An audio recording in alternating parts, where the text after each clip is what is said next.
एक गांव में राजू नाम का एक लकड़हारा रहता था। वो जंगल से रोज लकड़ियां लाता और उन्हें बेचकर अपना गुजारा किया करता था। एक दिन राजू जंगल में लकड़ी काट रहा होता है, तभी उसे किसी के गुर्राने की आवाज आती है। अरे, ये जंगल में कैसी आवाज आ रही है? आज से पहले तो ऐसा कभी नहीं हुआ। राजू आवाज को नजरअंदाज कर दोबारा अपने काम में लग जाता है। तभी वही गुर्राने की आवाज दोबारा आने लगती है। इस बार आवाज उसके सामने की झाड़ियों से आ रही होती है।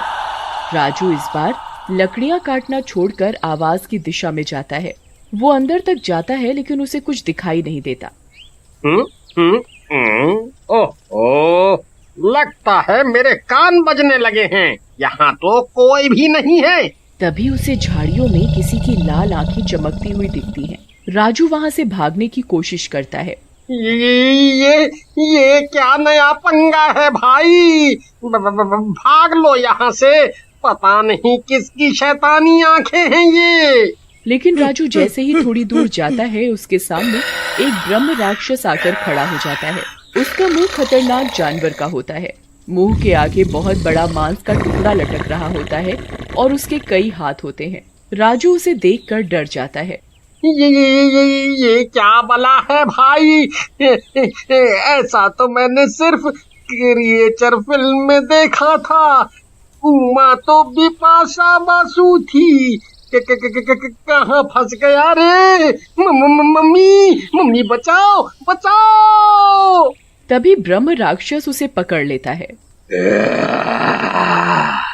कई दिनों बाद मुझे शिकार मिला है। इस जंगल के जंगली जानवर खा खा कर मन भर गया था। अब मैं तुझे खाऊंगा।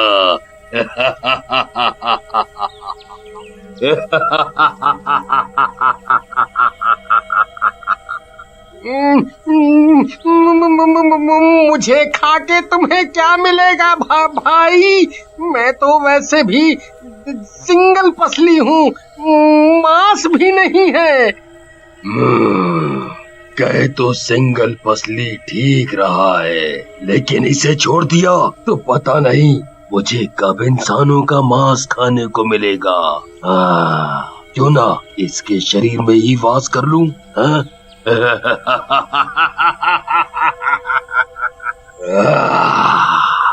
ऐसा सोचकर ब्रह्म राक्षस राजू के शरीर में प्रवेश करने लगता है। राजू दर्द से तड़पने लगता है। अरे, मेरे शरीर में क्यों घुस रहे हो? ये क्या कर रहे हो?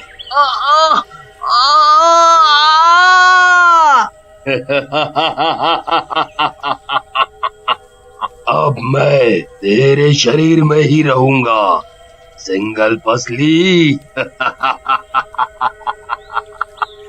और दिन में तू राजू रहेगा और रात होते ही ब्रह्म राक्षस बन जाएगा।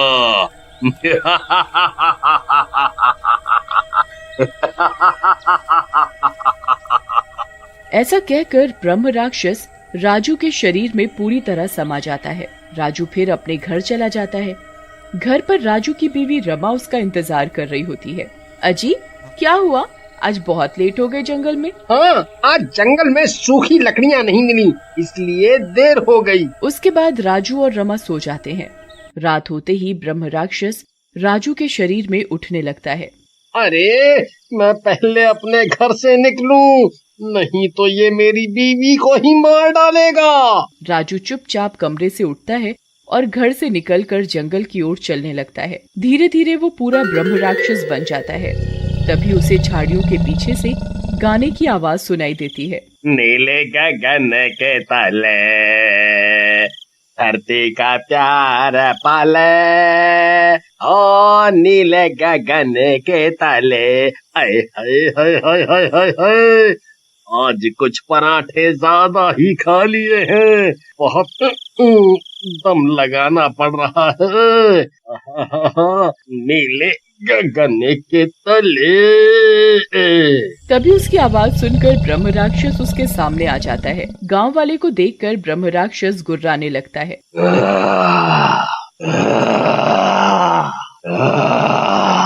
अरे कौन हो भाई और कौने ग्रह से आए हो? मैं तो केवल यहाँ खुले में दुनिया देखने आया था। कसम से कुछ गंदा नहीं किया है। लेकिन ब्रह्म राक्षस उसको मार कर खा जाता है और सूरज निकलता देख वापस राजू घर की तरफ चल देता है और फिर रमा के पास जाकर लेट जाता है। कुछ दिनों तक ऐसा ही चलता रहता है। एक रात रमा को नींद नहीं आ रही होती और वो राजू के बगल में लेटी होती है। तभी राजू के अंदर का ब्रह्म राक्षस जागने लगता है। राजू रोज की तरह उठता है और चुपचाप घर से बाहर निकल पड़ता है। लेकिन इस बार रमा भी चुपके से उठ जाती है। ये इसको क्या हो गया है? ये राजू इतनी रात को कहाँ जा रहा है? कहीं मेरी कोई सौतन तो नहीं ढूंढ ली इसने? तभी आजकल चुपचाप रहता है। आज इसे रंगे हाथों पकड़कर इसकी बेलन से ही पिटाई करूंगी। ऐसा कहकर रमा एक बेलन हाथ में लेकर चुपके से राजू का पीछा करने लगती है। जैसे जैसे राजू आगे बढ़ता है वैसे वैसे वो ब्रह्म राक्षस बनता जाता है। थोड़ी ही देर में वो पूरा ब्रह्म राक्षस बन जाता है। रमा ये सब दूर से देख रही होती है और उसका ये रूप देखकर बहुत डर जाती है। ये क्या हुआ राजू को? मैं तो सौतन पकड़ने आई थी, यहाँ तो शैतान दिख गया रे। रमा डर के मारे वहीं बेहोश हो जाती है। उधर राजू भी सुबह होते ही घर पर आ जाता है। रमा भी होश में आने के बाद घर चली जाती है और डर के मारे राजू से कोई बात नहीं करती। राजू भी अपनी कुल्हाड़ी लेकर जंगल में लकड़ी काटने चला जाता है। राजू के जाने के बाद रमा अपने पड़ोसी छोटे लाल के पास जाती है और उसे रात की पूरी बात बताती है। सुनने के बाद छोटे लाल बोलता है, आज भौजी ये रजुआ जब आए तो इसको बांध देंगे, फिर देखते हैं कि क्या करना है। उधर राजू भी शाम होते ही लौट आता है। छोटे लाल और रमा उसका घर पर ही इंतजार कर रहे होते हैं।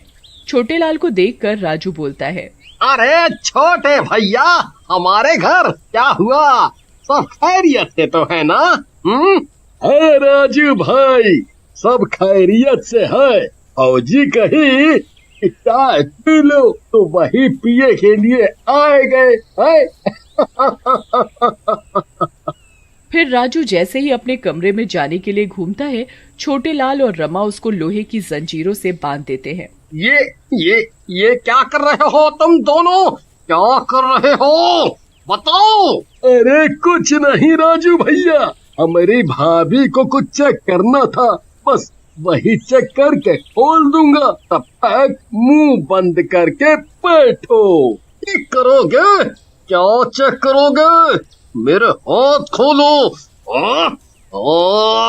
मेरे हाथ खोलो, नहीं तो खुलने के बाद तुम्हारी खैर नहीं। लेकिन रमा और छोटे लाल राजू को नहीं खोलते और रात होने का इंतजार करने लगते हैं। और काफी रात हो जाने पर भी कुछ नहीं होता है तो छोटे लाल गुस्से में बोलता है, भाभी आप भी ना देखो, राजू राजू ही है, फालतुए में शक करती हैं, कुछ नहीं हुआ, लो। लेकिन तभी राजू गुर्राने लगता है और उसकी आंखें लाल हो जाती हैं और फिर वो धीरे धीरे ब्रह्म राक्षस बन जाता है। उसे देखकर छोटे लाल और रमा दोनों डर जाते हैं और घर के बाहर भाग जाते हैं। तभी 2-3 गांव वाले वहां से गुजर रहे होते हैं। राजू का गुर्राना सुनकर वो रुक जाते हैं और रमा से बोलते हैं,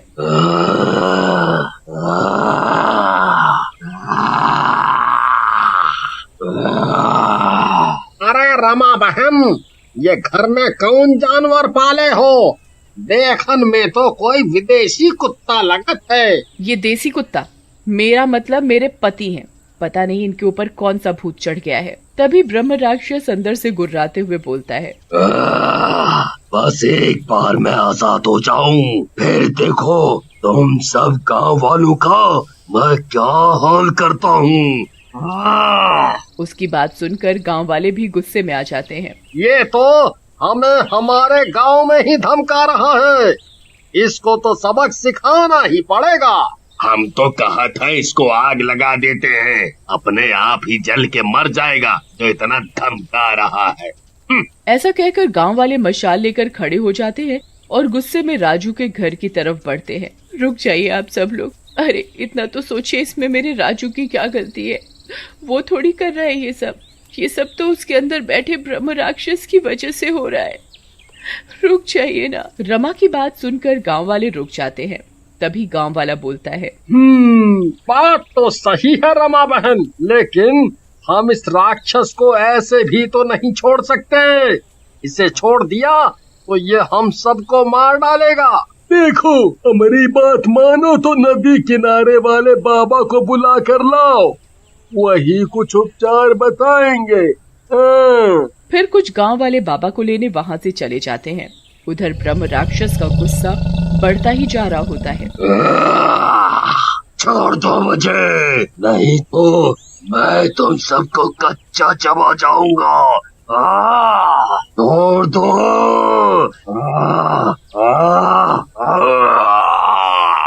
ऐसा कहकर ब्रह्म राक्षस पूरी ताकत से अपने लोहे की जंजीरों को खींचने लगता है। उसकी ताकत से वो जंजीरें दीवार से उखड़ने लगती हैं, जिसे देखकर छोटेलाल वहां से भाग जाता है। रमा बहन, मैं तो कहता हूँ भाग लो, नहीं तो ये राक्षस पहले हमको फिर तुमको जिंदा नहीं छोड़ेगा। भाग लो। ये क्या हो रहा है राजू? तुम मुझे ऐसे क्यों देख रहे हो? तभी वहाँ बाबा आ जाते हैं और ब्रह्म राक्षस के ऊपर एक सोने की चेन डाल देते हैं, जिस पर हनुमान जी का लॉकेट होता है। चेन पहनते ही राजू ठीक हो जाता है। देखो राजू बेटा, इस लॉकेट को अपने से कभी अलग मत करना, नहीं तो ये ब्रह्म राक्षस दोबारा से तुम पर हावी हो जाएगा। जय बजरंग बली। इसके बाद एक दिन राजू कहीं काम से जा रहा होता है, तभी उसे एक लुटेरा मिल जाता है। अगर आप इसका अगला भाग देखना चाहते हैं तो कमेंट करके जरूर बताएं।